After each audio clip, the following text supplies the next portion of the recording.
Hello，大家好，我是议员。我们来看一下这一次 KVK 的匹配结果。结果是所有的王国都没有被搬过去奥尔良之围，全部都在英雄战歌。这个就是他们匹配的结果，令人震惊。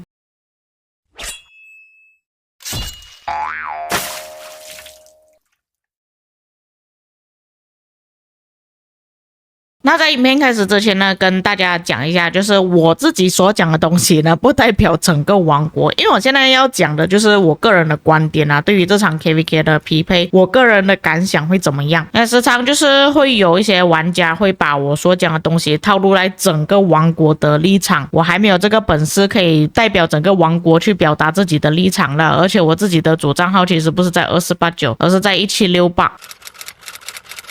这里我们先更新一下606的匹配结果，因为他是唯一一个跑到别的地图去的，那没有想到他们已经是匹配成功了。那我在之前的影片有讲过说，因为606他们现在的体积是非常小的，所以在别的地图匹配成功的可能性还挺高的，只是没有想到他匹配成功这个地图有这么夸张。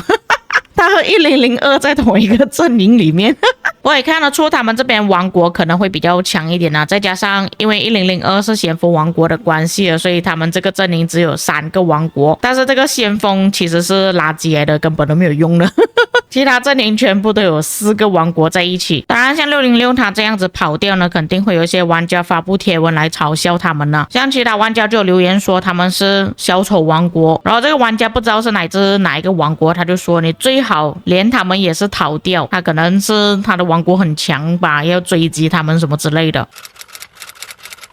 那我们回到来这一次的匹配结果，很多玩家看到了这一次匹配结果呢，都表示蛮惊讶的，我个人也是啦。先说一下我自己个人看了之后的感受，我就心想2359为什么要配多一个1981，还有3308为什么要加多一个3672，他们这2个王国还不够强吗？我当初的想法是说，如果真的要有配件的话，1093跟2489他们2个拿配件会比较合理一点，然后3308跟2359可能拿一个比较弱一点的 A 王国当做他们配件，结果出来的匹配结果呢是跟我想的完全相反。那我们来看一下玩家的反应，我的观众有玩家就说到，不管谁拿了火阵营，保证一定会赢。关于这个我觉得很难讲吧，因为可以看到3308跟3672在一个阵营里面，其实他们2个的实力也是不差的，尤其3308还有俄罗斯父子，他们的防守是蛮坚挺的，而且各位可以看到3308在上一次的 KVK表现呢，他们是直接打爆2359，所以我觉得也不见得说拿火阵营一定会赢啦，但是很大概率。这里就说2359还带一个先锋，好瞎的配对，2359该1v3了。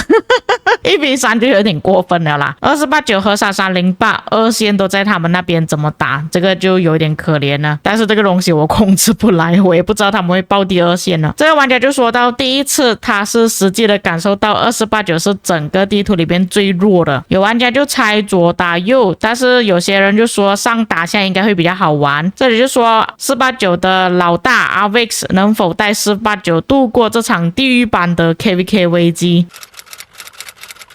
而且似乎讨论区那边也看不出有什么结果，他们就有问啊，这场 KVK 是不是 free for all 的 KVK？ 有些玩家就推荐说1093跟2489打2359跟3308，如果真的是这样子外交的话，我觉得可以不用玩了。还有玩家说1093和2489会让他们知道谁才是真正的先锋王国大佬。有些人说中田 KVK， 中田 KVK， 有人说上打下93就可以报仇3672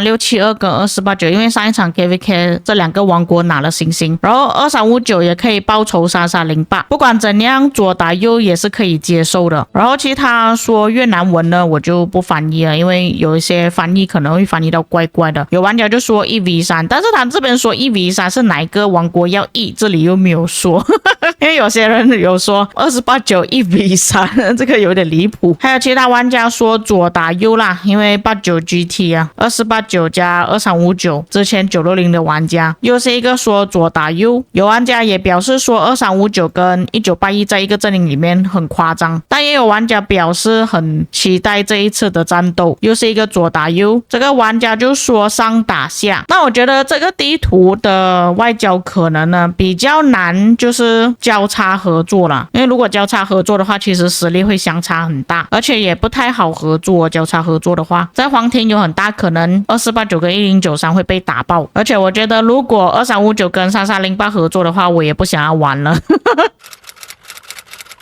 那我们先从数据开始看起啊。那其实数据这边呢，我看到有2种数据列表啦，不过其实它的那个数值很接近的。这个图片就比较模糊一点啦，我们可以看这个图片，这里全部阵营里面战力最低的其实是2359，可以看到它这里只有516亿战力，但是它战力最低不代表它最弱啦，因为可以看到2359这里的击杀是所有阵营里面最高的，击杀最低的就是3308阵营，但是他们跟2489这里的击杀是很接近的，就是偏弱一点点的。1093这里的数据可以说是卡在中间，所以不管2359跟3308他们想要拿1093还是2489呢，其实都是合理的，但这个也只是从数据上面我们去看到的结果而已。假设我们把这些阵营里面所有的王国分开来做计算的话，其实差距还是挺大的。就比方说像2359这个阵营，感觉说它的战力是最低的，但是你们要看它这里2个都是先锋王国，而且是金色的先锋王国，它这边1981的击杀比这里所有其他的配件王国还要来得更高，就连3672这里的击杀都是比1093还有2489这里的配件还要更高，所以这2个阵营的配件质量其实都是很高的。但是相比之下，可能3308阵营这边会偏弱一点因为他们的击杀会比较少。至于1093跟2489究竟谁比较弱，这里我要再三强调，不是我要帮2489讲话还是什么啊，因为如果从数据上面来看的话，其实2489的配件会比较弱，你们可以看到它这里的击杀是比起1093这里配件的击杀还要更低的，像这里1952其实他们的击杀数据也算是挺高了，但2489这边2个王国他们的总击杀都是没有超过1兆的，反而1093阵营这边1592有超过 1.4 兆的击杀，然后另外一个王国2387也是差不多接近1兆了，而且1093那边的人数其实还是比起2489那边更多啊，所以根据各方面来看的话，其实这个地图上最弱的阵营应该是2489才对，最强我个人是觉得2359，所以如果根据这些因素考量的话，其实左打右会比较合理一点，但是我觉得上打下也是可以接受啦，就是比较辛苦一点而已。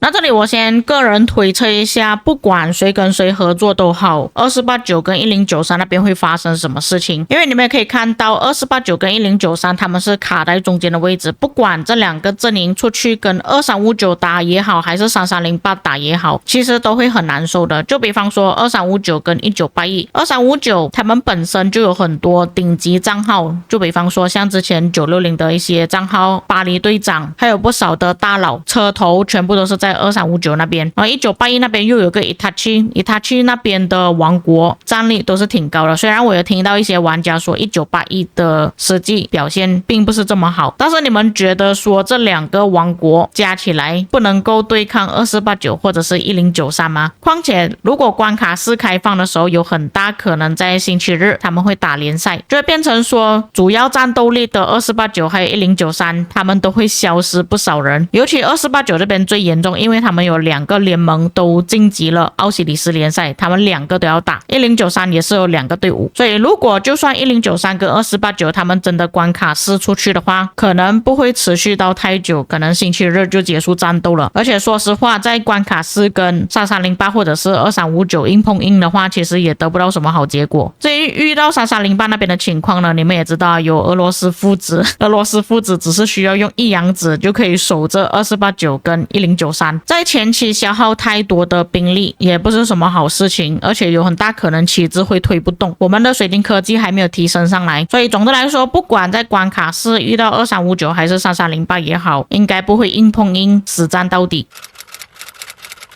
来到了关卡器的情况的时候呢，其实情况也不会差别太多。像之前的影片我就跟大家讲过，其实这些阵营呢，他们都有携带了大量的小号报名这一次的 KVK， 都是有备而来的。所以如果在关卡器开放的时候，大概率他们也只是会消耗小号而已，当然也是会有一些账号可能会去补兵啊，驻防一下，甚至可能会交换一些位置。就比方说，假设2489跟3308合作的话，3308可能会过来帮忙2489，然后2359可能会帮1093之类的，或者是在黄庭开放之前，他们先调整一下位置啊，好让他们翻墙出去的时候位置可以替换。因为如果他们不交换位置，在黄庭的时候就会变成说2489可能要遇到这两个比较强的阵营，可能防守或者是进攻都不容易，所以调换位置会比较安全一点。然后黄庭就等他们自由发挥咯，所以我觉得在前期关卡式关卡器的时候，应该也只是走个流程而已啊，就是不会有什么太刺激的场面啊，应该不会提早结束。整场 KVK 的战斗主要还是在黄庭那边，也就是说在早期其实会比较无聊一点，比较多的时间应该都是在中田，主要就是他编排的位置啊。因为如果假设说1093跟2489排在旁边的话，其实在关卡式的时候可能还可以打1个星期左右。像这种你一出去就遇到2个比较强的阵营啊，是不可能持续太久的。那当然的，以上的发言呢，全部都是我自己个人的看法啊，不代表王国。再次声明，到我制作完影片为止呢，外交应该还没有出炉啦。因为如果真的出炉的话，可能这个影片我就会暂时压着不发布，或者是删除掉，再重新做了一个新的影片。当然也不排除可能这一次外交呢又会有一些吵架什么之类的，就比方说会有很多玩家讲2489一定是找比较强的啦，1093一定会装弱啊，3308一定会发脾气啊，2359那边装和事佬之类的。当然如果真的可以闹起来的话，我还蛮开心的，我又有一个影片的内容可以做了。那么以上就是本期内容，至于各位在看了这一次的影片之后有什么感想呢？当然如果有一些遗漏或错误的地方，各位可以在评论区帮我补充。我们下个影片再见。